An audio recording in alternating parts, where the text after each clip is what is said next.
was doing there, just making the two windowsills basically. I got a small windowsill, and for that I could have just bought sill board. If you go to somewhere like Howden's, they do it in, I think they're doing 4 metre lengths or something like that, you know, and you could just literally cut it to the length you want and slot it in. But I needed this large bespoke board to be made, and looking round, you just can't find it. You just got to make it yourself really if you want the nice round nose on the front, which I did.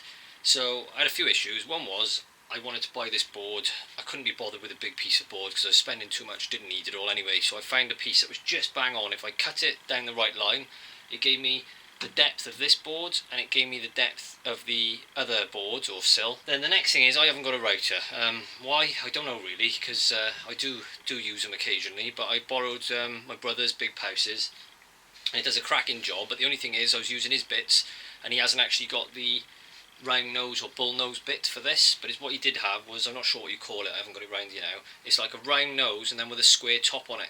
So what I had to do, which isn't really very good practice, but was to drop the router bit down a bit lower so that I only got the curve on it, and also set it up so that it just curved half of the depth of this board, which is why you probably saw me messing around then. So I've curved half the board, I turned the board over, curved the other half, so you can see on there now.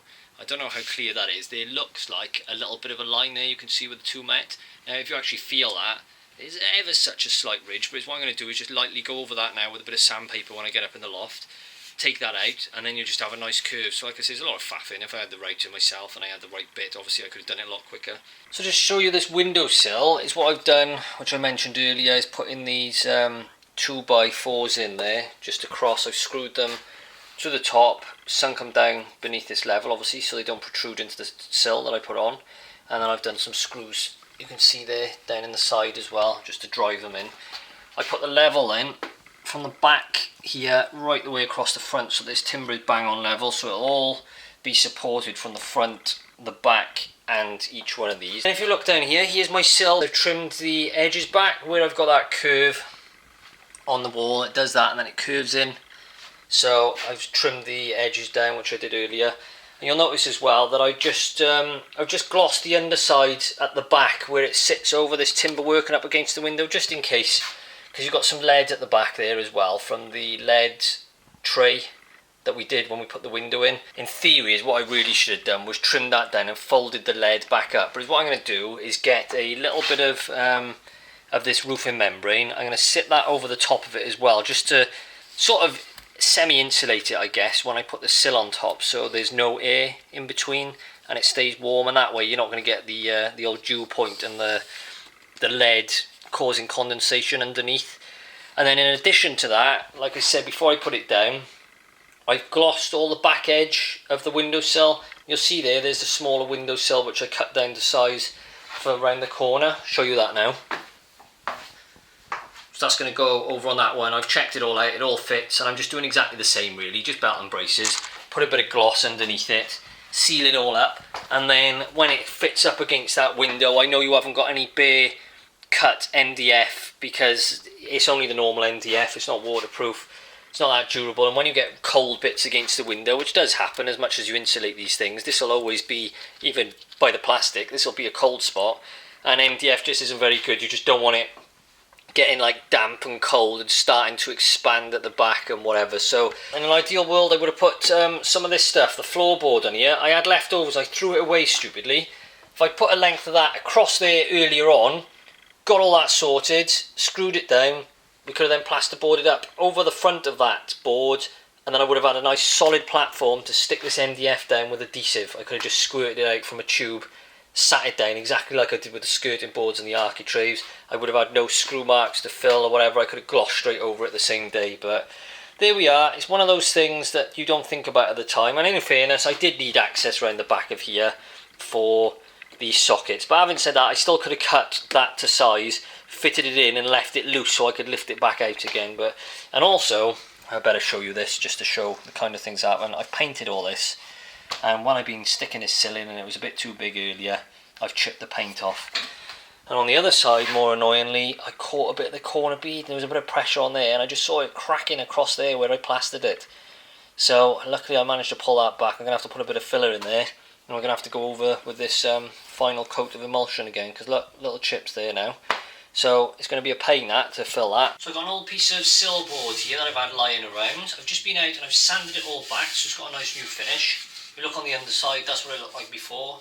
A bit sort of orangey, bits of paint and whatnot. So I've done that, sanded the front and just the bit that you'll see underhanging there. Obviously here I'm using the pine on the landing just to match up the existing windowsills. In the actual loft space itself, I'm just doing the MDF and I'm going to gloss it white. I've got the drill here which drills the right size hole, then we can screw it into place. I'll put the wooden plugs over, I will chisel and sand them back, and then when I stain it, hopefully you won't be able to see anything if I line the grain up.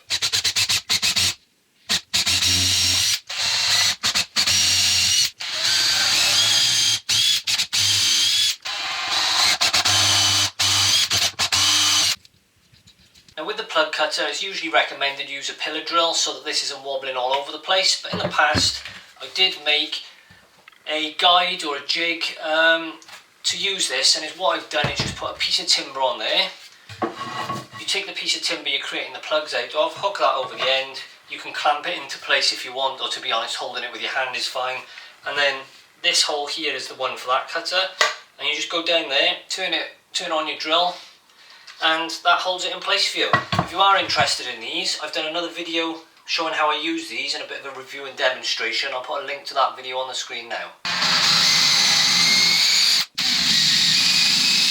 You can see how that's just forming those plugs, and we'll pull those out in a minute. Make sure you clear that out, or otherwise you won't get the right depth plug and you'll find you won't make proper plugs.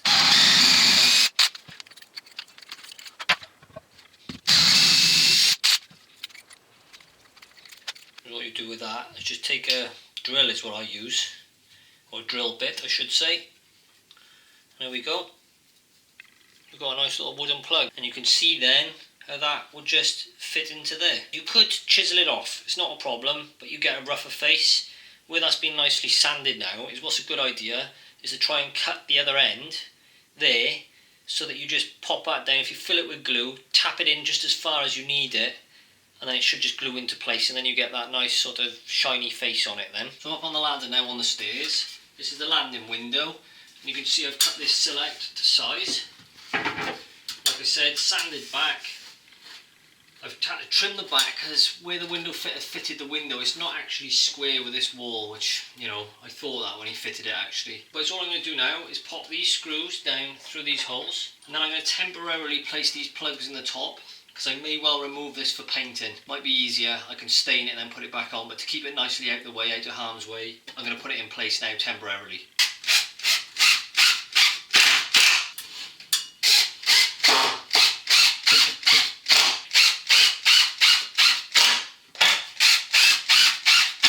So you can see how it's going to look when it's finished now. Obviously the plugs are still sticking up. So I glossed the back of my large windowsill earlier, that's dried off. I've also got some, it's like old roofing felt I had in the garage, it's a bit like DPM to be honest. And I'm just going to put a bit of this down and fold it behind here as well, just to cover the back end of this MDF so it stays nice and warm, and it sits on top of the a little strip of lead that comes from the lead tray. This is where I've got to be careful. Earlier on I damaged the paint because there's little pinch points. If I don't take it in with both ends bang on parallel, then we have problems. Apologies for my daughter in the background. She's going a bit mad. Aren't we all during this lockdown?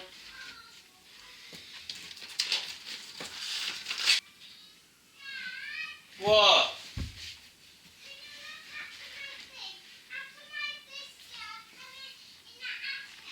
No, you're not coming in the attic.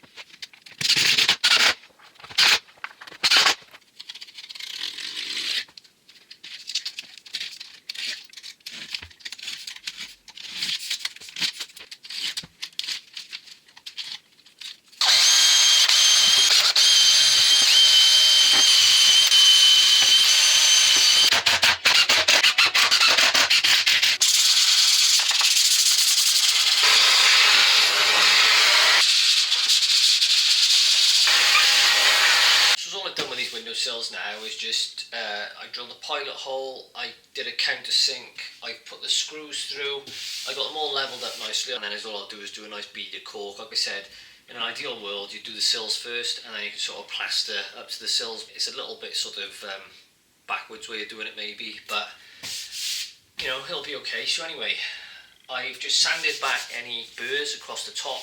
I've just gone over it all with a hoover, and now I'm just going to use my 2-part filler again. I'm going to go over all the holes, fill those.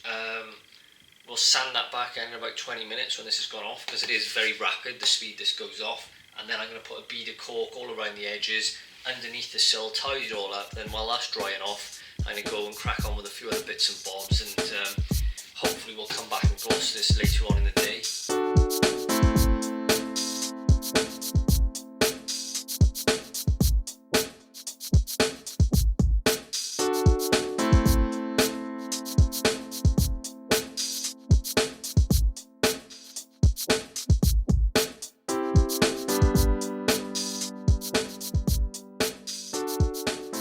So I just put some more filler in the other sill. While that's drying off, I've had a clean up. I'm also going to fit these wood plugs into this windowsill on the landing.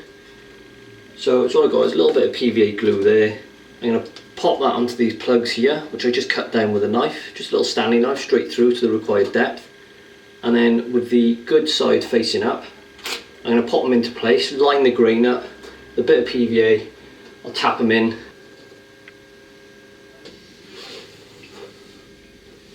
When I tap these in now, I can clean all the PVA out with a wet wipe.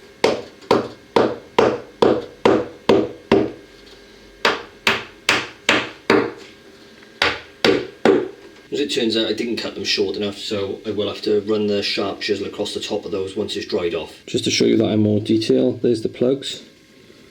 Wedged in, you can see where I've just cleaned them with the white, bit of PVA around there. Like I say, just a chisel, just to take them back level later on when they've dried off. And you can just sand over it and it'll blend in, and when you've got the stain on it, you won't notice it.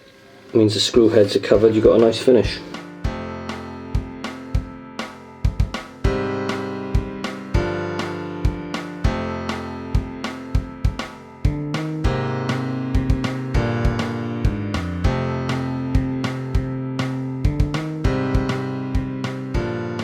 There's the first coat of gloss you saw me put down. That's now dried, but I'm now going to give that a light sand and then go back over it with another coat of gloss, and that should be good.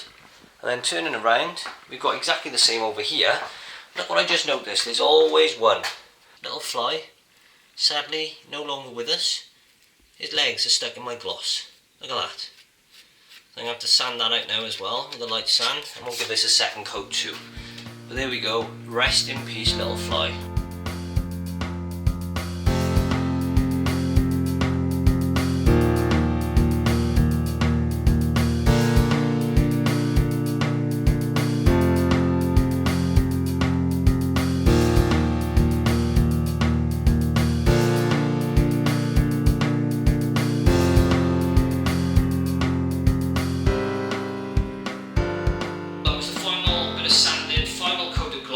Dried now. As you can probably hear, the room's gone all echoey, and that's because I basically spent the last 4 or 5 hours completely clearing out all the cupboard space, clearing out the room itself. The cupboards have got some stuff back in there now, the stuff I need to keep up here, but we got carpets coming Tuesday. It's all a bit of an anticlimax really. By the time I've uploaded this video, it'll probably be pushing 3 years since the first one, I reckon. Just the way it goes, another child in tow.